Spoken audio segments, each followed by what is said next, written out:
ಎಲ್ಲ ವಕೀಲರು ಕೂಡ ಬರೀ ದುಡ್ಡುಗೋಸ್ಕರ ಕೆಲಸ ಮಾಡೋದು. ಅಂದ್ರೆ ನೀವೇ ಇದು ಮಾಡ್ತೀರಾ, ಡಿಫೆಂಡ್ ಮಾಡ್ಕೋತೀರಾ ಅದನ್ನ? ಹೌದು, ನಾನು ಕೇಸ್ಗಳು ನಾನೇ ನಡೆಸ್ತೀನಿ.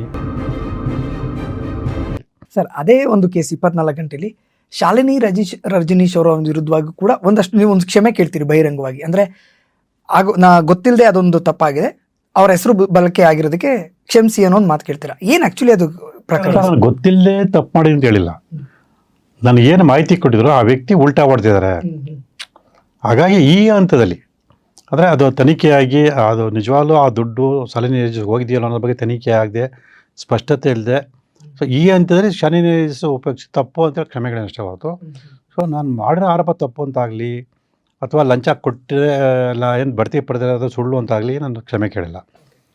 ನನಗೆ ಕೊಟ್ಟ ಮಾಹಿತಿ ಕೊಟ್ಟಂಥ ವ್ಯಕ್ತಿ ಆ ಕ್ಷಣದಲ್ಲಿ ಅಂದರೆ ತನಿಖಾಧಿಕಾರಿ ಮುಂದೆ ಸೊ ಉಲ್ಟಾ ಹೊಡೆದು, ಇಲ್ಲ ನಾನು ಶಾಲಿನಿ ನನಗೆ ಹೇಳಿದ್ದೆ ಅವರು ಶಾಲಿನಿ ರಜನೀಶ್ ಅಂತೇಳಿ, ಸೊ ಇಲ್ಲ ನಾನು ಶಾಲಿನಿ ರಜನೀಶ್ ಅಂತ ಹೇಳಿಲ್ಲ ಪ್ರಭಾವಿ ವ್ಯಕ್ತಿ ಅಂತ ಹೇಳೋರು.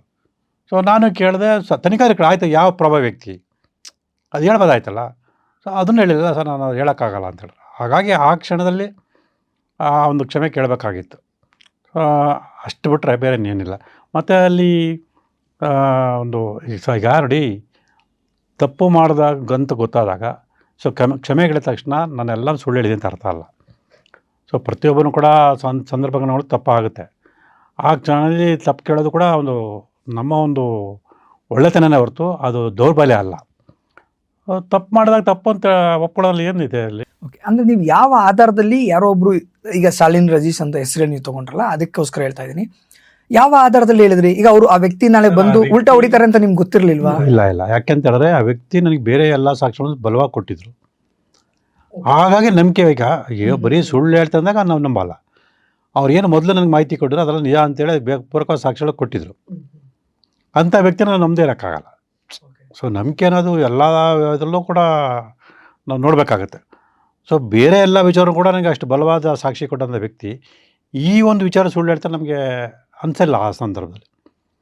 ಅದರಲ್ಲಿ ಏನು ಒತ್ತಡ ಬಂತು ಏನಾಯಿತೋ ಗೊತ್ತಿಲ್ಲ. ಸೊ ಆ ಸಮಯ ಆ ವ್ಯಕ್ತಿ ಉಲ್ಟಾ ಹೊಡೆದ್ರು. ಸೊ ಹಾಗಾಗಿ ನನ್ನ ಕ್ಷಮೆ ಕೇಳಬೇಕಾಯ್ತು. ಬಟ್ ಸಡನ್ ಆಗಿ ಅದು ಉಲ್ಟಾ ಹೊಡೆದಾಗ ನಿಮಗೆ ಅಲ್ಲಿ ತನಿಖೆ ಮಾಡುವಂಥ ಸಂದರ್ಭದಲ್ಲಿ, ವಿಚಾರಣೆ ಮಾಡುವಂಥ ಸಂದರ್ಭದಲ್ಲಿ ನಿಮಗೆ ಬೇಜಾರಾಗಿಲ್ವಾ? ಏನು ಈ ರೀತಿಯಾಗಿ ಉಲ್ಟಾ ಹೊಡೆದ್ಬಿಟ್ರಲ್ಲ ಅಂತೇಳಿ? ಇಲ್ಲ, ಅದೊಂದು ವಿಚಾರ ಆಯಿತು. ಆದರೆ ಅದಕ್ಕಿಂತ ಮುಖ್ಯವಾಗಿ ನನಗೆ ಭಾಳ ಖುಷಿ ಏನಂದರೆ ಆ ವ್ಯಕ್ತಿ ಬೇರೆ ಎಲ್ಲ ವಿಚಾರಲ್ಲೂ ಕೂಡ ಸ್ಪಷ್ಟವಾಗಿ ಮಾಹಿತಿ ಕೊಟ್ಟು ಆ ಸಾಕ್ಷ್ಯನ ಕೊಟ್ರಲ್ಲ, ಅದೆಲ್ಲ ಕೊಡೋದಾಗಿದ್ರೆ ನಂಗೆ ಇನ್ನೂ ತೊಂದರೆ ಆಗ್ತಿತ್ತು. ಕರೆಕ್ಟ್. ಓಕೆ. ಸೊ ಆ ವ್ಯಕ್ತಿ ಅದೊಂದು ವಿಚಾರದಲ್ಲಿ ಯಾಕೆ ಅದು ಮಾಡಿದ್ರೆ ಗೊತ್ತಿಲ್ಲ. ಆದರೆ ಬೇರೆ ಎಲ್ಲ ಅದೇ ಗೊತ್ತಿಲ್ಲ, ಅದನ್ನೇ ಹೇಳಿದೆ. ಸೊ ಆದರೆ ಬೇರೆ ಎಲ್ಲನೂ ಕೂಡ ಒಪ್ಕೊಂಡು ನನಗೆ ಕೊಟ್ಟಂಥ ಮಾಹಿತಿಗಿಂತ ಹೆಚ್ಚಾಗಿ ಎಲ್ಲ ಸಾಕ್ಷ್ಯಗಳನ್ನ ಅಲ್ಲಿ ಕೊಟ್ಟರು. ಸೊ ಅಲ್ಲಿ ನನಗೆ ಇಲ್ಲಿ ಅವರು ಕೆಲಸ ಆಡಿ ಕೆಲವು ನಿಮಿಷಗಳದಷ್ಟೇ. ಸೊ ನನಗೆ ಕೊಟ್ಟಿದ್ದು ಕೆಲವು 6 ಸೆಕೆಂಡ್ದಷ್ಟೇ. ಆದರೆ ಅಲ್ಲಿ 14 ನಿಮಿಷಗಳ ಆಡಿಯೋನ ಕೊಟ್ಟರು.